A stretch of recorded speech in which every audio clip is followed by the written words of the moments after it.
নমস্কার, সকল ভক্ত বন্ধুদের সাদর আহ্বান জানাই রামকৃষ্ণ মঠ মিশনের পূজা ফেসবুক পেজে।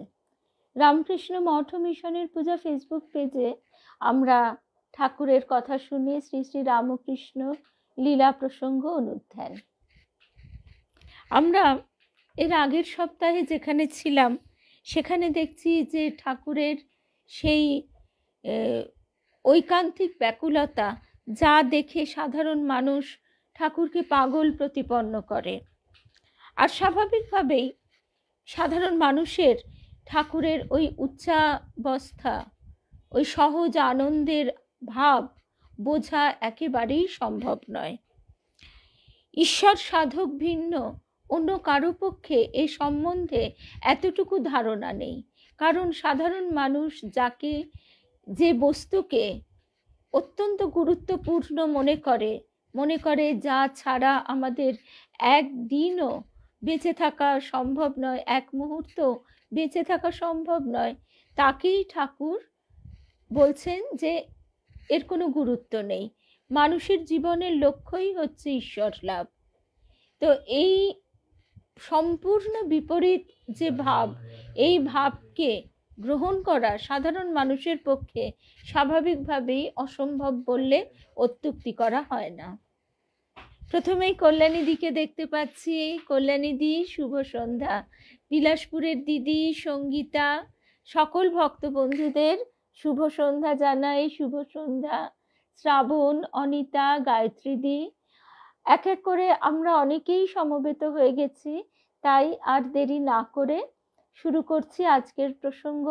ঠাকুর মায়ের শ্রী চরণে সাষ্টাঙ্গ প্রণাম নিবেদন করে, শ্রী গুরুকে স্মরণ করে শুরু করছি আজকের কথা। তাহলে আজকে আমরা দেখছি যে ঠাকুরের এই যে অবস্থা, এই অবস্থা দেখে মথুরমোহন ভাবতেন শ্রী শ্রী জগদম্বার বিশেষ কৃপা হয়েছে বলে তার ওই প্রকার উন্মত্তবৎ অবস্থা হয়েছে।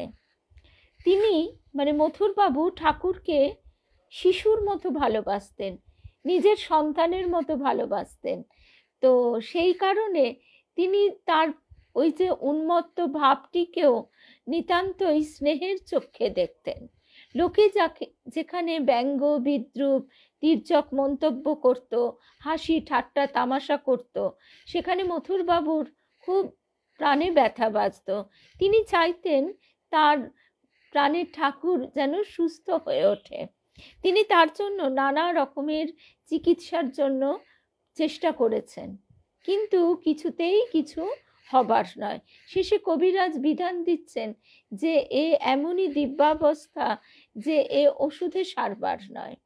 শুভ সন্ধ্যা অপর্ণা দাস, পূর্ণিমা দি, গায়ত্রী দি, শুভ সন্ধ্যা। শুভ সন্ধ্যা অনিতা। তো রানী রাসমণির মৃত্যুর স্বল্পকাল পরে ঠাকুরের জীবনে ওই বছর আরেকটি বিশেষ ঘটনা সমুপস্থিত হয়। দক্ষিণেশ্বরের কালীবাড়ির পশ্চিম ভাগে গঙ্গা তীরে সুবৃহৎ পোস্তার উপর এই কালে বিচিত্র পুষ্পকানন ছিল। গঙ্গা তীরে এখন মোটামুটি সবটাই প্রায় বাঁধানো হয়ে গেছে। এমনকি যেটা সবচেয়ে দুঃখের মনে হয়, রানী রাসমণির মন্দিরটি ঠিক নহবত আর ঠাকুরের ঘরের মাঝখানে নির্মাণ করা হয়েছে। ওটা যদি অন্য কোনো দিকে হতো তাহলে আমাদের এই পুরনো লীলার যে স্মৃতি, যেটা আমরা ওখানে গেলে ফিরে পাই, সেটিতে এইভাবে ব্যাঘাত ঘটতো না। কারণ আমরা সবাই জানি ঠাকুরের ঘরে যে হরিনাম সংকীর্তন হতো, ভক্ত সমাগম হতো, সে সমস্ত মা আমাদের নহবতের বারান্দায় দরমার বেড়ায় একটা ছিদ্র করে সেই ছিদ্র দিয়ে দেখতেন, আর মাঝখানটা ছিল সম্পূর্ণ ফাঁকা। আমরাও যখন ছোটবেলায় গেছি তখন ওই রানী রাসমণির মন্দিরটি ওইখানে কিন্তু ছিল না। মন্দিরটি যদি অন্য আর কোনো ধারে নির্মিত হতো তাহলে এইভাবে পুরনো স্মৃতির ওপর আঘাত হানত না। শুভ সন্ধ্যা রুমাদি, সংযুক্তা, জয়ন্তীদি, শুভ সন্ধ্যা। দক্ষিণেশ্বর কালীবাড়ির পশ্চিম ভাগে সেই সময় যে বিরাট বড় শুভ সন্ধ্যা, কাবেরী, বিচিত্র ফুলের বাগান ছিল, সে কথা তো আমরা জানি। এবং খুব পরিচর্যা, মালির দ্বারা সেই বাগানের পরিচর্যা করা হতো।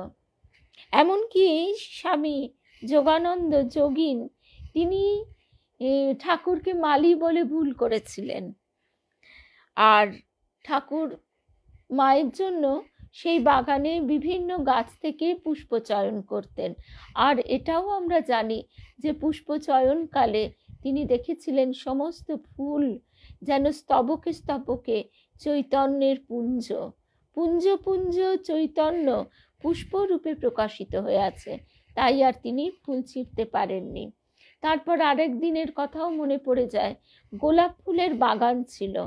গৌরী মায়ের স্মৃতি কথায় আমরা পাই সেই গোলাপ ফুলের বাগানে ঠাকুর গোলাপ ফুল তুলতে গিয়ে তার উত্তরীয়টি গোলাপ ফুলের কাঁটায় এমনভাবে গাছের মধ্যে পেঁচিয়ে জড়িয়ে গেছে, ঠাকুর আর বেরোতে পারছেন না। আর তিনি সেইখানে সেই অবস্থাতেই একেবারে ভাবস্থ হয়ে স্থির হয়ে দাঁড়িয়ে আছেন। আর মা তো সবসময় চোখে চোখে রাখতেন ঠাকুরকে। ঠিক নহবত থেকে লক্ষ্য করে গৌরী মাকে তাড়াতাড়ি পাঠাচ্ছেন, বলছেন, দেখ দেখিনি গৌরী, নিশ্চয়ই কাঁটায় এমন আটকে পড়েছেন আর বেরোতে পারছেন না। গৌরী এসে দেখেন ঠিক তাই, ঠাকুরের গা হাত পা ছড়ে কেটে রক্ত পড়ছে, কিন্তু কোনো হুঁশ নেই। তিনি মায়ের জন্য ফুল তুলতে গিয়ে ওইভাবে কাঁটায় আটকে পড়ে আছেন। শুভ সন্ধ্যা, প্রসেনজিৎ পাল, কাবেরী, বনানী, শুভ সন্ধ্যা, শুভ্রাদি। শ্রী শ্রী জগদম্বার পূজা ঠাকুর এই সময়ে আর করতে পারতেন না, কিন্তু নিত্য ওই বাগানে তার ফুল তোলা কাজ ছিল এবং মালা গেঁথে তিনি জগদম্বাকে নিজের হাতে পরিয়ে দিতেন। ওই বাগানের মধ্যভাগে গঙ্গা গর্ভ থেকে মন্দিরে যাওয়ার চাঁদনি শোভিত বিস্তৃত সোপানাবলী এবং উত্তরে পোস্তার শেষে মেয়েদের ব্যবহারের জন্য একটি বাঁধা ঘাট ও নহবতখানা আজও বর্তমান। বাঁধা ঘাটটির উপরে একটি মস্ত বড় বকুল গাছ ছিল, বকুল বৃক্ষ। সেই বকুল গাছটির জন্য লোকে বকুলতলার ঘাট বলতো। শুভ সন্ধ্যা সঞ্চিতা, অনেকদিন পর লাইভে। তো ঠাকুর একদিন সকালবেলা ফুল তুলছেন, এমন সময় একখানি নৌকা শুভ সন্ধ্যা লক্ষ্মী বকুলতলার ঘাটে এসে লাগলো এবং গৈরিক বস্ত্র পরিহিতা আলুলায়িত দীর্ঘ কেশা ভৈরবী বেশধারিণী এক অতীব সুন্দরী রমণী সেখান থেকে নেমে এলেন এবং দক্ষিণেশ্বরের ঘাটের চাঁদনির দিকে অগ্রসর হলেন। প্রৌঢ়া হলেও যৌবনের সৌন্দর্যের আভাস তার শরীরকে তখনও ত্যাগ করেনি। ঠাকুরের কাছে শুনেছি ভৈরবীর বয়স তখন 40-এর কাছাকাছি ছিল। সেই যুগে বয়সটা 40-এর কাছাকাছিকেই প্রৌঢ়ত্ব বলে দেখানো হতো। এখন যদিও আমাদের সেটা সেই হিসেব বদলে গেছে, কিন্তু তখন 40-এর কাছাকাছি বয়সকেই প্রৌঢ়ত্ব বলা হচ্ছে এবং স্বাভাবিকভাবেই তখনও তার যৌবন বা যৌবনের যে সৌন্দর্য তা একেবারেই তার মানে দেহ থেকে সরে যায়নি। শুভ সন্ধ্যা রূপা, চিনুদি, শুভ সন্ধ্যা। নিকট আত্মীয়কে দেখলে লোকে যেরকম বিশেষ আকর্ষণ অনুভব করে থাকে, ভৈরবীকে দেখে ঠাকুরেরও অমনি অনুভব হয়েছিল এবং তাড়াতাড়ি তিনি ঘরে ফিরে ভাগ্নে হৃদয়কে চাঁদনি থেকে সেই ভৈরবীকে ডেকে নিয়ে আসবার জন্য বিশেষ করে বলেন। হৃদয় তার ওই রকম আদেশে একটু ইতস্তত করছেন। স্বাভাবিকভাবেই হৃদয় একটু অবাকও হয়ে গেছেন। তিনি বলছেন, মামা, রমণী অপরিচিতা, ডাকলেই বা আসবেন কেন? ঠাকুর তার উত্তরে বলছেন, আমার নাম করে বলবি, তাহলেই আসবে। হৃদয় বলতো, অপরিচিতা সন্ন্যাসিনীর সঙ্গে আলাপ করবার জন্য তার মামার ওই রকম আগ্রহ দেখে সে অবাক হয়ে যায়।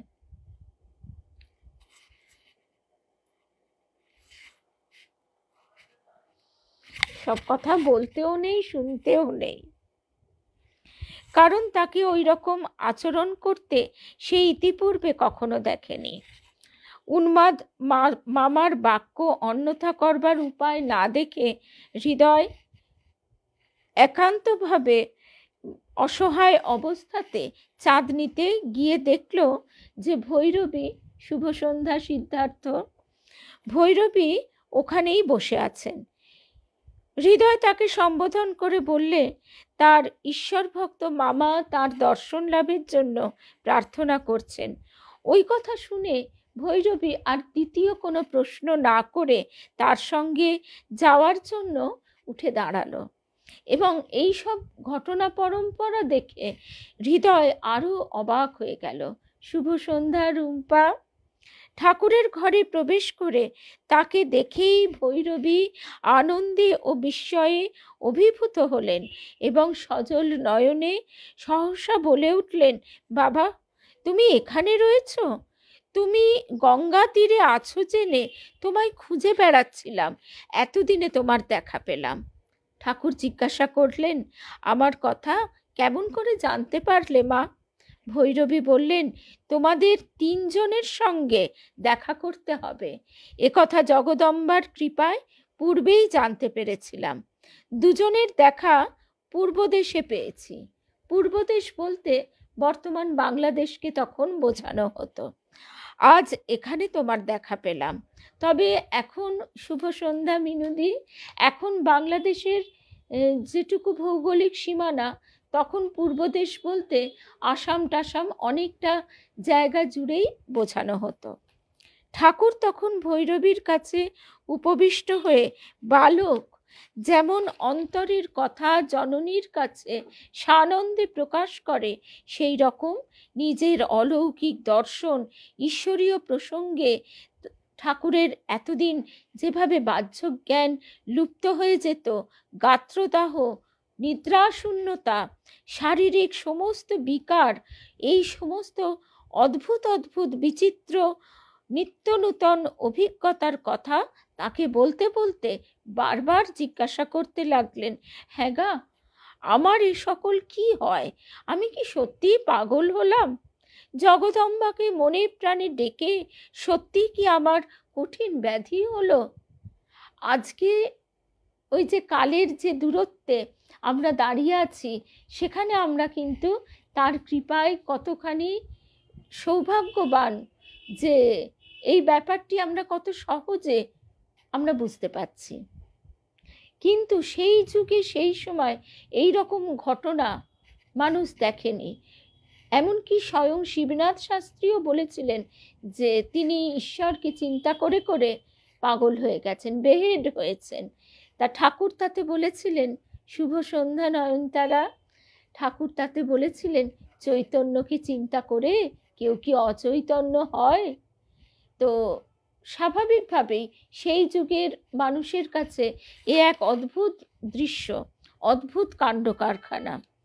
ভৈরবী তার ওই সব কথা শুনতে শুনতে ঠিক মায়ের মতো কখনো উত্তেজিতা, কখনো উল্লসিতা, আবার কখনো করুণার্দ্র হৃদয়া হয়ে তাকে সান্ত্বনা দানের জন্য বারবার বলতে লাগলেন, তোমায় কে পাগল বলে বাবা? তোমার তো পাগলামি নয়, এ তো তোমার মহাভাব। সেই জন্যই ওই রকম অবস্থা হয়েছে এবং হচ্ছে। তোমার যে অবস্থা হয়েছে তা কি কারো চেনবার সাধ্য আছে? সেই জন্যে লোকে ওই রকম বলে। ওই রকম অবস্থা হয়েছিল শ্রীমতী রাধারানীর, ওই রকম অবস্থা হয়েছিল শ্রী চৈতন্য মহাপ্রভুর। এ কথা ভক্তিশাস্ত্রে লেখা আছে। আমার কাছে যে সকল পুঁথি আছে তা থেকে আমি পড়ে দেখাবো, ঈশ্বরকে যারা এক মনে ডাকে তাদের সকলেরই ওই রকম অবস্থা সকল হয়েছে এবং হয়। ভৈরবী ব্রাহ্মণী ও নিজের মামাকে এইভাবে পরমাত্মীয়ের ন্যায় বাক্যালাপ করতে দেখে হৃদয়ের বিস্ময়ের অবধি রইল না। কারণ হৃদয় যতই ঠাকুরের সঙ্গে সঙ্গে থাকুন না কেন, তার সেই উচ্চ অবস্থা কিন্তু হয়নি। আমরা মানে হৃদয়ের সম্বন্ধে, হৃদয়রাম মুখোপাধ্যায়, তার সম্বন্ধে যতটা জানতে পারি বা পড়ি, তাই এখানে দেখতে পাচ্ছি যে হৃদয় এই সমস্ত দেখে একেবারে বিস্ময়ে হতভম্ব হয়ে যাচ্ছে। আর একটা কথা, যে সেই যুগে মেয়েদের শাস্ত্র উল্লেখ করে বলা হতো নারী নরকের দ্বার, সাধন পথে নারীকে পরিত্যাগ করবার কথা বলা হতো। তো সেই জায়গায় বসে মামা এইভাবে একজন নারীর কাছে নিজের সমস্ত ভাব, নিজের সমস্ত অভিজ্ঞতা একেবারে সম্পূর্ণ উজাড় করে বলছেন, এই বা কি রকম। এরপর কথায় কথায় বেলা অধিক হয়েছে দেখে ঠাকুর দেবীর প্রসাদী ফল মূল মাখন মিছরি প্রভৃতি ব্রাহ্মণীকে জলযোগ করতে দিলেন এবং মাতৃভাবে ভাবিতা ব্রাহ্মণী পুত্রস্বরূপে তাকে পূর্বে না খাইয়ে জলগ্রহণ করবেন না বুঝে স্বয়ং ওই সকল খাদ্যের কিয়দংশ গ্রহণ করলেন। দেব দর্শন ও জলযোগ শেষ হলে ব্রাহ্মণী নিজের কণ্ঠগত রঘুবীর শিলার ভোগের জন্য ঠাকুরবাড়ির ভাণ্ডার থেকে আটা চাল প্রভৃতি ভিক্ষাস্বরূপে গ্রহণ করে পঞ্চবটী তলায় রন্ধনাদিতে ব্যাপৃতা হলেন।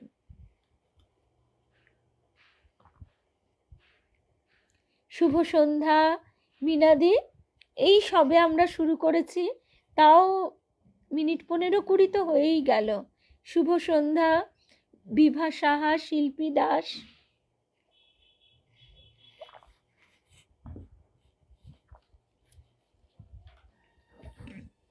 রান্না শেষ হলে রঘুবীরের সামনে খাদ্যাদি রেখে ব্রাহ্মণী নিবেদন করে দিলেন এবং ইষ্টদেবকে চিন্তা করতে করতে গভীর ধ্যানে নিমগ্ন হয়ে অভূতপূর্ব দর্শন লাভে সমাধিস্থা হলেন। বাহ্যজ্ঞান লুপ্ত হয়ে তার দু নয়নে প্রেমাশ্রু ধারা প্রবাহিত হতে লাগল। ঠাকুর ওই সময়ে প্রাণে প্রাণে আকৃষ্ট হয়ে অর্ধবাহ্য অবস্থায় সহসা সেখানে এসে উপস্থিত হলেন এবং দৈব শক্তি বলে পূর্ণাবিষ্ট হয়ে ব্রাহ্মণী নিবেদিত খাদ্য সকল ভোজন করতে লাগলেন। ওই যে আমরা বারে বারে স্মরণ করি, যুগে যুগান্তরে রূপে রূপান্তরে তিনি বারবার অবতার হয়ে আসেন।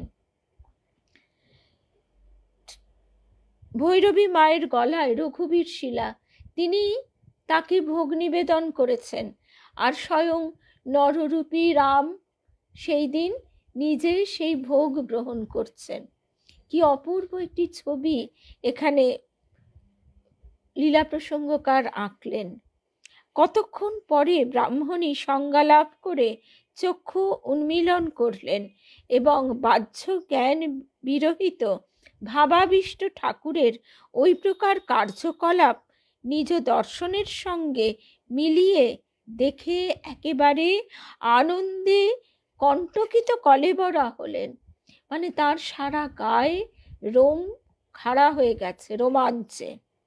কিছুক্ষণ পরে ঠাকুর সাধারণ জ্ঞানভূমিতে অবরোহণ করলেন এবং নিজকৃত কার্যের জন্য ক্ষুব্ধ হয়ে ব্রাহ্মণীকে বলতে লাগলেন, কে জানে বাপু, আত্মহারা হয়ে কেন এরকম যে করে বসি। ব্রাহ্মণী তখন জননীর ন্যায় তাকে আশ্বাস প্রদানপূর্বক বললেন, বেশ করেছ বাবা, ওই রকম কাজ তুমি করনি, তোমার ভেতর যিনি আছেন তিনি করেছেন। ধ্যান করতে করতে আমি যা দেখেছি তাতে নিশ্চয় বুঝেছি কে ওই রূপ করেছে এবং কেনই বা করেছে, বুঝেছি। আর আমার পূর্বের বাহ্য পূজার আবশ্যকতা নাই। আমার পূজা এতদিনে সার্থক হয়েছে। গুরু এসে শিষ্যের কাছে এইভাবে ধন্য হয়ে যাচ্ছে, ঠিক যেমন আমরা তোতাপুরীজির ক্ষেত্রেও দেখব। শুভ সন্ধ্যা, কুমকুম আরতি, সনেট রয়, শুভ সন্ধ্যা।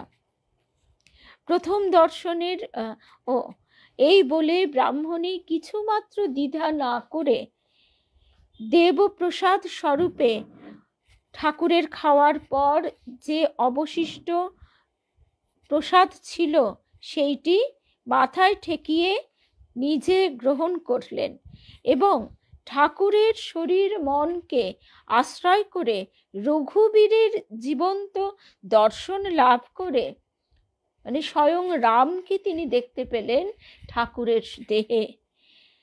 প্রেম গদগদ চিত্তে চোখ মুছতে মুছতে বহুকাল পূজিত নিজ রঘুবীর শিলাটিকে গঙ্গা গর্ভে বিসর্জন করলেন।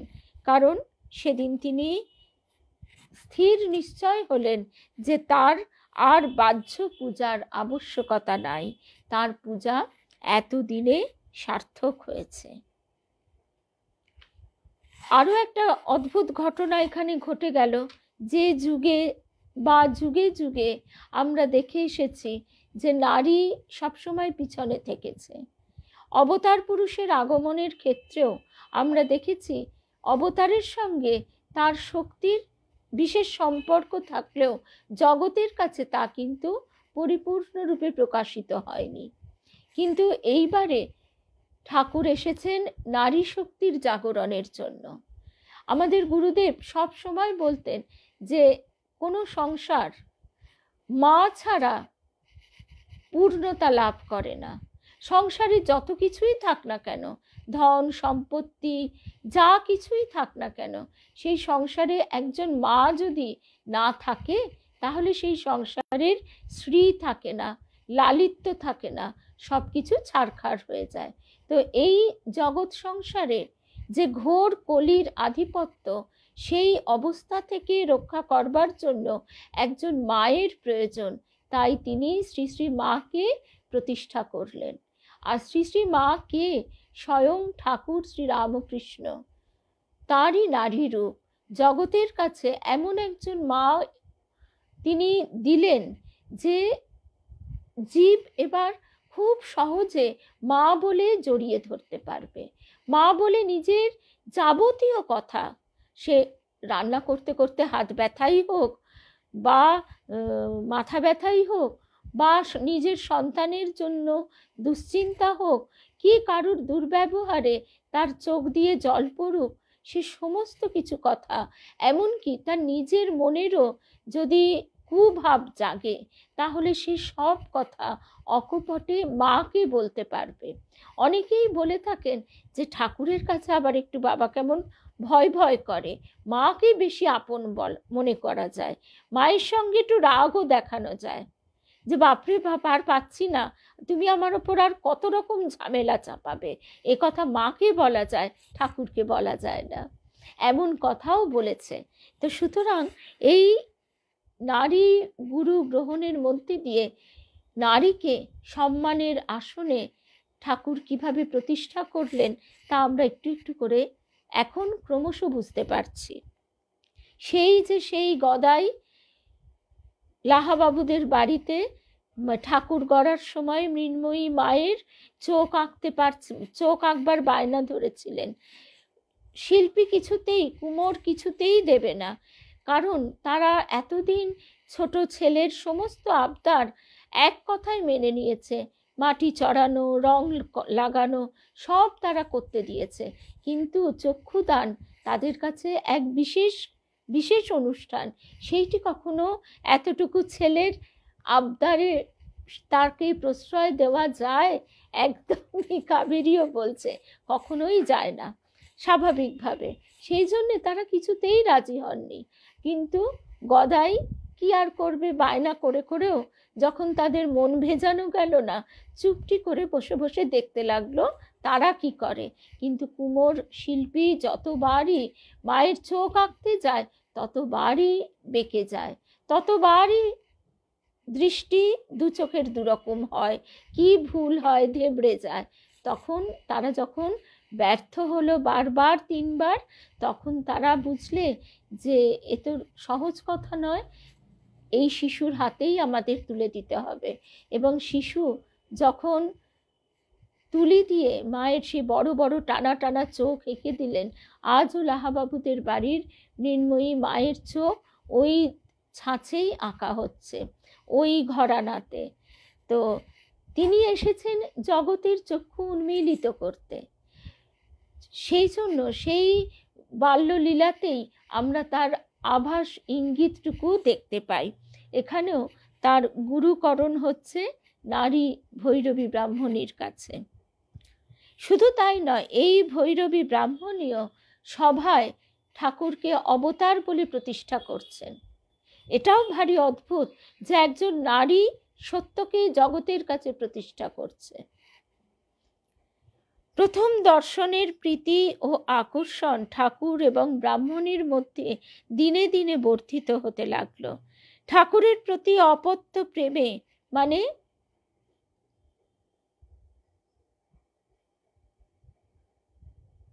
একদম,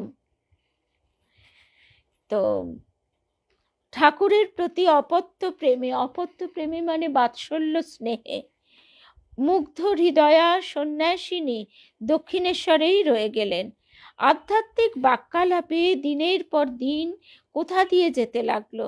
উভয়ের মধ্যে কারো তা অনুভবে এলো না। নিজ আধ্যাত্মিক দর্শন ও অবস্থা সম্বন্ধীয় সমস্ত রহস্য কথাগুলি অকপটে বলে ঠাকুর নিত্য নানাবিধ প্রশ্ন করতে লাগলেন এবং ভৈরবী তন্ত্রশাস্ত্র থেকে ওই সমস্ত সমাধান করে অথবা ঈশ্বর প্রেমের প্রবল বেগে অবতার পুরুষদের দেহ মনে কিভাবে সব বিভিন্ন লক্ষণ প্রকাশিত হয় ভক্তিগ্রন্থ থেকে সেই বিষয়ে পাঠ করে ঠাকুরের সংশয় সকল ছিন্ন করতে লাগলেন। পঞ্চবটিতে ওই রূপে কয়েকদিন দিব্যানন্দের প্রবাহ ছুটেছিল।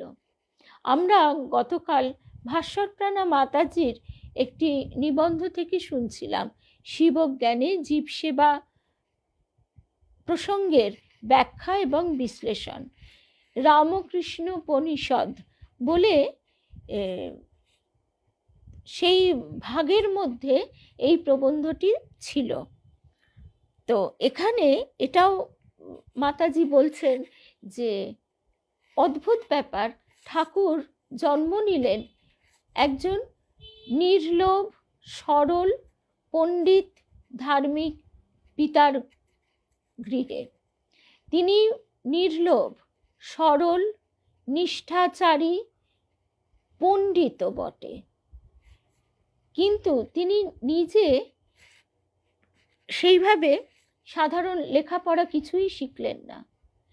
এই যে কথাটা শাস্ত্রে এতদিন বলা হয় যে জ্ঞান তোমার অন্তরেই প্রসুপ্ত আছে, তাকে তুমি জাগিয়ে তোলো, সেইটি ঠাকুর হাতে কলমে করে দেখিয়ে দিলেন। তিনি বাইরের কোনো শাস্ত্র পাঠ করে তারপর তিনি বলছেন তা নয়, বা শাস্ত্র পাঠ করে তারপর তিনি সেটি আয়ত্ত করছেন তা নয়। তার ঈশ্বর দর্শন তার নিজের ব্যাকুলতার দ্বারাই সম্ভব হলো। তার অন্তরের ব্যাকুলতা, অর্থাৎ ভিতরে যে জ্ঞান প্রসুপ্ত ছিল সেই জ্ঞান তার ব্যাকুলতা, তার শক্তিতেই জেগে উঠল। এই সুন্দর ব্যাখ্যাটি ভাস্বরপ্রাণা মাতাজি খুব সুন্দর করে কালকে যেন নতুন দিগদর্শন করিয়ে দিলেন। এটি আমরা আগেও শুনেছি, কিন্তু কালকে পড়তে পড়তে খুব ভালো লাগছিল। শুভ সন্ধ্যা রিমা, শুভ্রা, শুভ সন্ধ্যা। তা এখানেও আমরা তাই দেখছি যে ভৈরবী ব্রাহ্মণী ঠাকুরের প্রত্যেকটা অনুভূতি, তার দেহের যে দিব্য লক্ষণ সমূহ, তার সঙ্গে শাস্ত্রে কি বলছে তা মিলিয়ে মিলিয়ে দেখিয়ে দিচ্ছেন। প্রথমে দেখাচ্ছেন ঠাকুরকে, তারপরে তিনি মানুষের কাছে, সমাজের কাছে সেইটি প্রতিষ্ঠা করবেন। এইভাবে তিনি ঠাকুরের সংশয় সকল ছিন্ন করতে লাগলেন। পঞ্চবটিতে এইভাবে কয়েকদিন দিব্যানন্দের প্রবাহ ছুটেছিল। 6-7 দিন এইভাবে কাটার পর ঠাকুরের মনে হলো ব্রাহ্মণীকে এখানে রাখা ভালো হচ্ছে না। কারণ সাধারণ মানুষের মন দৃষ্টি যেরকম, তারা স্বাভাবিকভাবেই সেইভাবেই জগৎকে দেখে। কাম কাঞ্চনে আসক্ত সংসারী মানব বুঝতে না পেরে পবিত্রা রমণীর চরিত্র সম্বন্ধে নানা কথা রটনা করবার জন্য উন্মুখ হয়ে রয়েছে। ব্রাহ্মণীকে সে কথা বলা মাত্র তিনি তার সত্যতা যথার্থ অনুধাবন করলেন এবং শুভ সন্ধ্যা জয়িতা এবং গ্রামের মধ্যে কোনো এক স্থানে থেকে প্রতিদিন সকালবেলা কিছুকালের জন্য এসে ঠাকুরের সঙ্গে দেখা করে যাবার জন্য মত করলেন এবং কালীবাড়ি পরিত্যাগ করে চলে গেলেন। কালীবাড়ির উত্তরে ভাগীরথী তীরে দক্ষিণেশ্বর গ্রামে দেবমণ্ডলের ঘাটে এসে ব্রাহ্মণী বাস করতে লাগলেন। হৃদয় বলতো, এখানে ফুটনোটে বলা হচ্ছে, হৃদয় বলতো দেবমণ্ডলের ঘাটে থাকবার পরামর্শ ঠাকুরই ব্রাহ্মণীকে প্রদান করেন এবং মণ্ডলদের বাড়িতে পাঠিয়ে দেন। মণ্ডল বলতে মানে মণ্ডল পদবী হয় সচরাচর তাদেরই যারা গ্রামের প্রধান, মোড়ল। মণ্ডল থেকে মোড়ল কথাটা এসেছে। তথায় যাওয়া মাত্র নবীনচন্দ্র নিয়োগীর ধর্মপরায়ণা পত্নী তাকে সাদরে গ্রহণ করেন এবং ঘাটের চাঁদনিতে যতকাল ইচ্ছা থাকবার সমস্ত ব্যবস্থাও করে দেন এবং একখানি তক্তপোষ, চাল ডাল ঘি ও অন্যান্য ভোজন সামগ্রী প্রদান করেন। তখন সমাজের রূপটাও ছিল অন্যরকম। 6-7 দিন এইভাবে কাটবা, এটা তো আমরা শুনলামই। এইভাবে তিনি তখন দেবমণ্ডলের ঘাটে অবস্থান করতে লাগলেন। কালীবাড়ির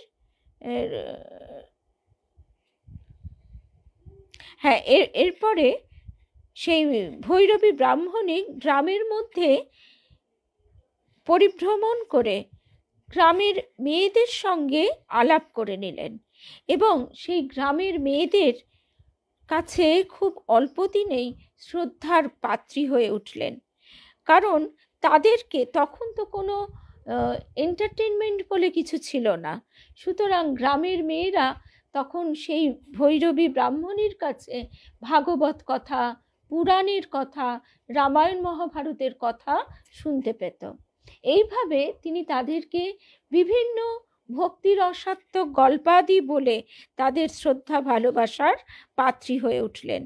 এখানে সেই কারণে তার বাস ও ভিক্ষা সম্বন্ধে কোনোই অসুবিধা রইল না, আর লোকনিন্দার ভয়ে ঠাকুরের পবিত্র দর্শন লাভের তাকে একদিনও বঞ্চিত হতে হলো না।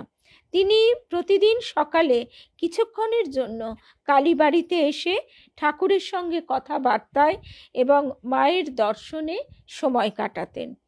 আর গ্রামের মেয়েদের কাছ থেকে নানা রকম খাদ্যদ্রব্য সংগ্রহ করে এনে তিনি ঠাকুরকে খাওয়াতেন। কারণ ওই যে প্রথম দিনেই তিনি ঠাকুরের মধ্যে তার ইষ্ট রঘুবীরের দর্শন পেয়েছিলেন। ঠাকুরের কথা শুনে ব্রাহ্মণীর এর আগে মনে হয়েছিল অসাধারণ ঈশ্বর প্রেমেই তার অলৌকিক দর্শন ও এই সমস্ত অবস্থা উপস্থিত হয়েছে। এখন ভগবত আলাপে তার ভাব সমাধিতে মুহুর্মুহু বাহ্য চৈতন্য লোভ এবং কীর্তনে পরমানন্দ দেখে তার দৃঢ় ধারণা হলো ইনি কখনোই সামান্য সাধক নন। অর্থাৎ জীব যদি জন্ম জন্মান্তর সাধনা করতে করতে উন্নত হয়, তার একটা প্রকাশ হয়, আর অবতারের প্রকাশ কিন্তু ভিন্ন। অবতার আসেন ছদ্মবেশে, তাই সাধারণ মানুষ তাকে চিনতে পারে না। চৈতন্য চরিতামৃত এমনকি সাধকরাও তাকে প্রথমে চিনতে পারেন না। আবার দেখা যায় যে সরল প্রেমে এবং ভালোবাসায় অতি সাধারণ তথাকথিত যাদের মানুষ নিরক্ষর বলছে, এমনকি পতিত বলছে, তারাও হয়তো তার দর্শন লাভ করল।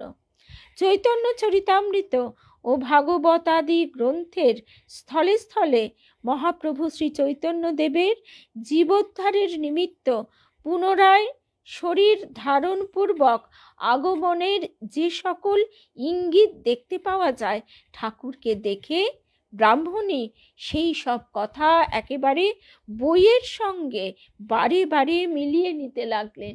তার যত শাস্ত্র পঠিত জ্ঞান স্মৃতিপথে উদিত হতে লাগলো, তত তিনি বই খুলে খুলে মিলিয়ে নিতে লাগলেন। বিদুষী ব্রাহ্মণী ওই সকল গ্রন্থে শ্রী চৈতন্য ও নিত্যানন্দ সম্বন্ধে যে সকল কথা লিপিবদ্ধ দেখেছিলেন, পারমিতা আজকে আমাদের চলে এসেছে, খুব আনন্দের কথা। আর একটা কথা আমি একটু বলি, আমরা অনেকেই এখন সমবেত আছি, সেই জন্য বলছি, আমাদেরই ভক্ত বন্ধু শম্পা ব্যানার্জি, আমরা বেলঘরিয়ায় ওর বাড়িতে গিয়েছিলাম, আবারও যাব। গতকালই কাবেরীকে বলছিলাম যে শম্পা ভীষণ রকমভাবে আবার বিভিন্ন সমস্যায়, শারীরিক কষ্টে জর্জরিত হয়ে পড়েছে। আজকে ওর হসপিটালে ভর্তি হবার কথা ছিল, কিন্তু সৌভাগ্যের বিষয়, যখন সন্ধেবেলা ফোন করেছিলাম ওর ছেলেকে, ও নিজেই কথা বলল, তখন জানলাম হসপিটালে ভর্তি হতে হয়নি। অন্য আরেকজন ডাক্তারের কাছে ও তার মতামত জানবার বা তার চিকিৎসার মধ্যে দিয়ে যাওয়ার জন্য চেষ্টা করার জন্য গিয়ে সুফলই পেয়েছে বলা যায়। কারণ তিনি বললেন যে হসপিটালাইজড হবার কোনো দরকার নেই, 4 দিন সময় দিয়েছেন, ওষুধ বদলে দিয়েছেন, এবং যা যা জল জমা ইত্যাদি সমস্যা দেখা গিয়েছিল সেইগুলি ডায়ালিসিসের মাধ্যমেই সুরাহা করা যাবে, আশা করা যাচ্ছে। শম্পা কাঁদতে কাঁদতে বলছে, দিদি তোমাদের সকলের প্রার্থনা মা নিশ্চয়ই শুনেছেন। আমাদের প্রার্থনার কি আছে? মা কি তার সন্তানের কষ্ট কখনো দেখেন? আমরা কে কীরকম কর্মের মধ্যে দিয়ে, কি সংস্কারের মধ্যে দিয়ে, কি প্রারব্ধ নিয়ে আসি, আমরা কেউ জানি না। আমরা ভুলে যাই আমাদের নিজেদের শৈশবের কথাই তো। আজকে আমরা সেগুলো হয়তো আমাদের গুরুজনদের কাছে শুনে, বা এখন ফটোগ্রাফ আছে, সেই সব দেখে হালকা আমাদের মনে রয়ে যায়। কিন্তু এগুলো যদি কিছুই না থাকতো, কিছু কিছু ঘটনা পুরো একদম অন্ধকারে পরিণত হতো। সেই জন্য বলছি, মা আমাদের বলছেন, শ্রী শ্রী মা, যে এখন অত তাড়াহুড়ো করলে হবে। শুভ সন্ধ্যা মধুরিমাদিও তার মানে চলে এসেছো, খুব ভালো কথা। তোমার কথাও ভাবছিলাম, কালকেই বলছিলাম যে এই ভিড়ের মধ্যে আসবে, যাক সাবধানে এসে গেছো।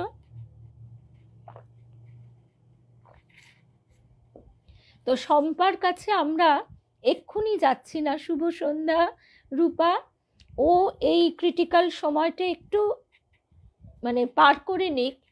আমাদের সকলের প্রার্থনা, নিরন্তর প্রার্থনা, মায়ের অশেষ কৃপা, সেই সমস্ত কিছু। তার ছোট ছেলে আছে একটি, মাত্র 25 বছর বয়স, তাকে চোখের ওপর মায়ের এই যন্ত্রণা, কষ্ট, এসব তো দেখতেই হচ্ছে। তার ওপর, তার মাথার ওপর নিজের অর্থ রোজগারের চাপ, ডাক্তারের কাছে দৌড়োদৌড়ি, এইসবের চাপ। একটা অফিসের চাকরি বা লেখাপড়ার চাপটা তবু নেওয়া যায়, কিন্তু এই অসুস্থতার সঙ্গে লড়াই করাটা খুব কঠিন হয়ে পড়ে। মানসিকভাবে যারা আশেপাশে থাকে ভীষণভাবে বিপর্যস্ত হয়ে পড়ে অতি নিকটজনের এই রকম কঠিন অবস্থা দেখতে দেখতে। তাই আমাদের সকলের প্রার্থনা শম্পার জন্য।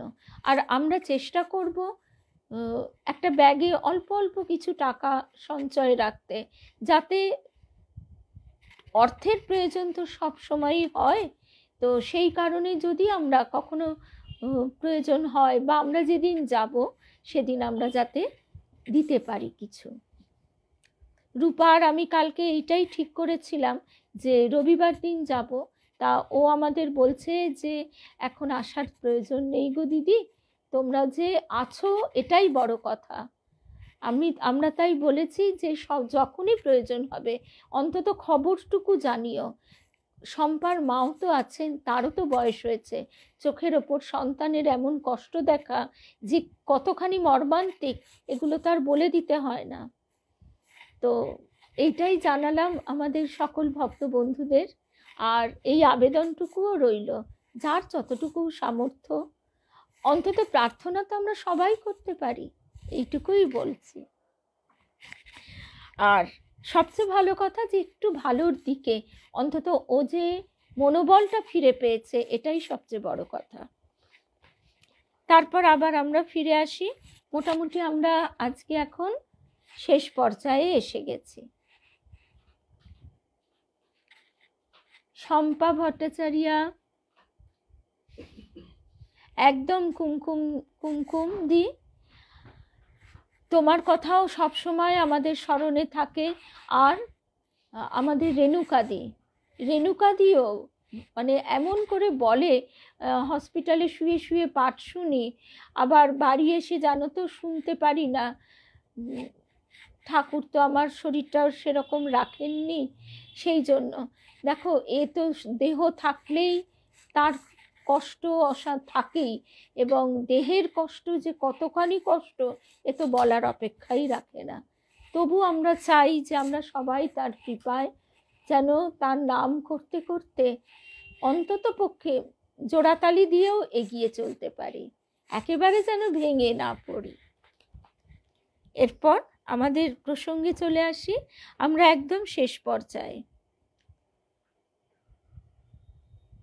বিদুষী ব্রাহ্মণী ওই সকল গ্রন্থে শ্রী চৈতন্য ও শ্রী নিত্যানন্দ সম্বন্ধে যে সকল কথা লিপিবদ্ধ দেখেছিলেন, ঠাকুরের সঙ্গে মিলিয়ে মিলিয়ে ঠাকুরের আচার ব্যবহার, তার অলৌকিক দর্শনাদি মিলিয়ে দেখতে শুরু করলেন, এবং একেবারে সৌসাদৃশ্য দেখে তিনি বিস্মিত হলেন। শ্রী চৈতন্যদেবের ন্যায় ভাবাবেশে স্পর্শ করে অপরের মনে ধর্মভাব উদ্দীপিত করবার শক্তি ঠাকুরে প্রকাশিত দেখলেন। এইটি স্বামীজিকেও বিস্মিত করেছিল। অনেক ভালোবাসা শম্পা, নতুন আর কি, আমরা সবাই ঠাকুর মায়ের সন্তান, সবাই একসঙ্গে পথ চলছি। জয় রামকৃষ্ণ।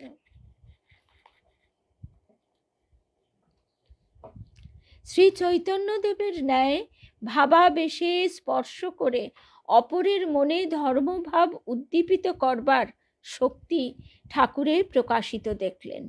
আবার ঈশ্বর বিরহ বিধুর শ্রী চৈতন্যদেবের গাত্রদাহ উপস্থিত হলে শ্রক চন্দনাদি যে সকল পদার্থের ব্যবহারে উহা প্রশমিত হতো বলে প্রসিদ্ধি আছে, ঠাকুরের গাত্রদাহ প্রশমনের জন্য ওই সকল প্রয়োগ করে তিনি একই রকম ফল পেলেন।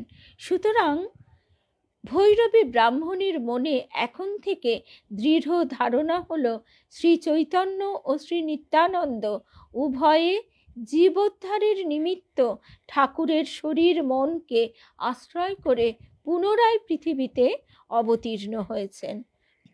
শিহর গ্রামে যাওয়ার সময় ঠাকুর নিজ দেহ অভ্যন্তর হতে কিশোর বয়স্ক দুজনকে যেরূপ বাইরে আবির্ভূত হতে দেখেছিলেন, নিশ্চয়ই ঘরের মানুষ তো বটেই। আমাদের এই শ্রীরামকৃষ্ণ পাঠচক্রে সবাই সাদর আহ্বান, মানে আহুত, সবার জন্য সাদর আহ্বান। ঠাকুরকে ভালোবেসে আমরা সবাই মিলেছি, তিনিই মিলিয়ে নিয়েছেন। তিনি আমাদের কৃপা করে কে কোথায় আছি কোথায় ছিলাম সেটা বড় কথা নয়, আমরা সবাই যে ঠাকুরের পিছনে পিছনে চলেছি এইটাই বড় কথা। এটাই ভাবতে অবাক লাগে। এবং সত্যি আমরা সেদিন শম্পাকে তো দেখতে যে গেছি আমরা, আমরা নিজেরাই অবাক হয়ে গিয়েছিলাম। শম্পা ব্যানার্জি বেলঘরিয়ার, আমরা নিজেরাই অবাক হয়ে ভাবছিলাম যে কি অদ্ভুত ব্যাপার, আমরা পরস্পরকে এত ভালোবাসি। এটা আমাদেরকেই বিস্ময়াভিভূত করছে। তারপর এই যেমন অস্ট্রেলিয়ার পারমিতা, পারমিতা এসেছিল, তখনও তার জেটল্যাগ কাটেনি, পরের দিনই সে চলে গেল মায়ের জন্মতিথিতে কাশীপুরে। সারা দিন সেখানে তাকে দায়িত্ব দেওয়া হলো নামাবলীর সব হিসেব নিকেশ রাখবার। সেই সব করে গলদঘর্ম হয়ে এত বই কিনে সেই রাত দুপুরে মানে রাত্রির 10টার পর বাড়ি ফেরা। তারপর তো নিত্য যখনই লালজির কাছে কাশীপুরে, এমনকি এবারে 1 জানুয়ারিও ঠাকুরের অশেষ কৃপায় ঠিক কাশীপুরে ও যাওয়ার সুযোগ পেয়ে গেল। পরের দিনই কিন্তু ওর ফিরে যাওয়ার কথা, ফ্লাইটের টিকিট একদম রয়েছে। তাই বলছি, ঘরের মানুষ তো বটেই। আবার ঈশ্বর বিরহ বিধুর শ্রী চৈতন্যদেবের গাত্রদাহ উপস্থিত হলে শ্রক চন্দনাদি যে সকল পদার্থের ব্যবহারে তা প্রশমিত হতো বলে প্রসিদ্ধি আছে, ঠাকুরের গাত্রদাহ প্রশমনের জন্য ওই সকলের প্রয়োগ করে ভৈরবী ব্রাহ্মণীও সেই রূপ ফল পেলেন। সুতরাং তার মনে এখন দৃঢ় ধারণা হলো শ্রী চৈতন্য ও শ্রী নিত্যানন্দ উভয়েই জীবোদ্ধারের নিমিত্ত ঠাকুরের শরীর মনকে আশ্রয় করে পুনরায় পৃথিবীতে অবতীর্ণ হয়েছেন। শিহর গ্রামে যাবার সময় ঠাকুর নিজ দেহ অভ্যন্তর থেকে কিশোর বয়স্ক দুজনকে যেরূপ বাইরে আবির্ভূত হতে দেখেছিলেন তা আমরা আগেই শুনেছি। ব্রাহ্মণী এখন ওই দর্শনের কথা ঠাকুরের মুখে শ্রবণপূর্বক শ্রী রামকৃষ্ণ দেব সম্বন্ধীয় নিজ মীমাংসায় দৃঢ়তর বিশ্বাসবতী হয়ে বললেন, এবার নিত্যানন্দের খোলে চৈতন্যের আবির্ভাব। এইটি একটি আপ্তবাক্য হয়ে গেছে ঠাকুরের লীলা অনুধ্যানে। এই কথা শুভ সন্ধ্যা রেণুকাদি, তোমার কথাই একটু আগে বলছিলাম। এবার নিত্যানন্দের খোলে চৈতন্যের আবির্ভাব। আবার নবদ্বীপেও ঠাকুর দেখেছিলেন আকাশপথে এই চৈতন্য এবং নিত্যানন্দ মহাপ্রভু, তারা আকাশপথে এসে ঠাকুরের দেহে মিলিয়ে গেলেন। উদাসিনী ব্রাহ্মণী সংসারের কারোর কাছে কিছু প্রত্যাশা করতেন না। এইটি আমাদের যেন একদম লক্ষ্য হয়। আমরা কেন অকারণে দুঃখ পাই? এই প্রত্যাশার কারণেই। প্রাণ যা সত্য বলে বুঝেছে তা প্রকাশে লোকের নিন্দা বা উপহাস ভাগিনী হতে হবে এ আশঙ্কাও রাখতেন না। সুতরাং ঠাকুরের সম্বন্ধে তার নিজের যে মীমাংসা, তিনি সকলের সামনে বলতে কিছুমাত্র কুণ্ঠিত হননি। এই সময়ে একদিন ঠাকুর পঞ্চবটী তলে মথুরবাবুর সঙ্গে বসেছিলেন। হৃদয়ও সেখানে উপস্থিত ছিলেন। কথা প্রসঙ্গে ঠাকুর ব্রাহ্মণী তার সম্বন্ধে যে মীমাংসায় উপনীতা হয়েছেন তা মথুর মোহনকে বলতে লাগলেন। বললেন, সে বলে যে অবতারদের যে সকল লক্ষণ থাকে তা এই শরীর মনে আছে। তার অনেক শাস্ত্র দেখা আছে, অনেক পুঁথিও আছে। ওই ব্রাহ্মণীর। মথুর তিনি আবার পাশ্চাত্য শিক্ষায় শিক্ষিত। শুনে হাসতে হাসতে বললেন, তিনি যাই বলুন না বাবা, অবতার তো আর 10টির বেশি নেই, সুতরাং তার কথা সত্য হবে কেমন করে? তবে এটা অনুভব করা যায় আপনার উপর মা কালীর কৃপা হয়েছে, এ কথা সত্য। তারা এই রকম কথাবার্তা বলছেন, এমন সময়ে এক সন্ন্যাসিনী তাদের সামনে এসে উপস্থিত এবং মথুর ঠাকুরকে জিজ্ঞাসা করলেন, উনি কি তিনি? ঠাকুর স্বীকার করলেন। তারা দেখলেন ব্রাহ্মণী কোথা থেকে এক থালা মিষ্টান্ন সংগ্রহ করে শ্রী বৃন্দাবনে নন্দরানী যশোদা যেভাবে গোপালকে খাওয়াতে সপ্রেমে এগিয়ে আসতেন, সেইভাবে তন্ময় হয়ে আনমনে তাদের দিকে এগিয়ে আসছেন। কাছে আসার আগ মুহূর্ত পর্যন্ত মথুরমোহনকে তিনি দেখতে পাননি। কাছে এসে দেখতে পেয়ে, যখন তিনি মথুরবাবুকে দেখতে পেলেন, তখন শুভ সন্ধ্যা। রেণুকাদিকে তো দেখেইছি। শুভ সন্ধ্যা দাদা। একদম যখন কাছে এসে গেছেন, তখন মথুরবাবুকে দেখিয়ে ঠাকুর তাকে বললেন, ওগো, তুমি আমাকে যা বলো সেই সব কথা আজ একে বলছিলাম। তাই ইনি বললেন, অবতার তো 10টি ছাড়া আর নাই। মথুরানাথ এই অবসরে সন্ন্যাসিনীকে অভিবাদন করলেন এবং তিনি সত্যিই যে ওই রকম আপত্তি করছিলেন সে বিষয়ে অঙ্গীকার করলেন, মানে আবারও তিনি সেই কথাই বললেন। ব্রাহ্মণী তাকে আশীর্বাদ করে উত্তর দিলেন, কেন? শ্রীমদ্ ভাগবতে 24টি অবতারের কথা বলবার পরে ভগবান ব্যাস শ্রী হরির অসংখ্যবার অবতীর্ণ হবার কথা তো বলেছেন, কি বলেন নাই? বৈষ্ণবদিগের গ্রন্থেও মহাপ্রভুর পুনরাগমনের কথা সুস্পষ্ট উল্লিখিত আছে। তদ্ভিন্ন শ্রী চৈতন্যের সহিত এর শরীর মনে প্রকাশিত লক্ষণ সকলের বিশেষ সৌসাদৃশ্য মেলালে পাওয়া যায়। ব্রাহ্মণী এইভাবে নিজ পক্ষ সমর্থন করে বললেন, শ্রীমদ্ ভাগবত ও গৌড়ীয় বৈষ্ণবাচার্যদের গ্রন্থে সুপণ্ডিত ব্যক্তিদের তার কথা সত্য বলে স্বীকার করতেই হবে।